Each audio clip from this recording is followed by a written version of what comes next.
మరి మన పరివేద అంబేద్కర్ సంఘము, మన మాల సంఘము, మన మాల మహానీయులకు ఇదే మన వందనములు.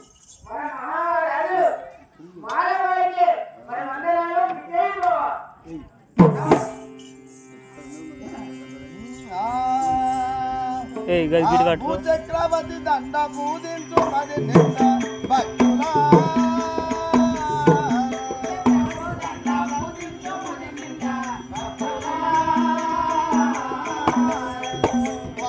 చక్రవర్తి దండ పూజించు మది నింద భక్తులా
విడలేదాకా నువ్వు కొన్నారా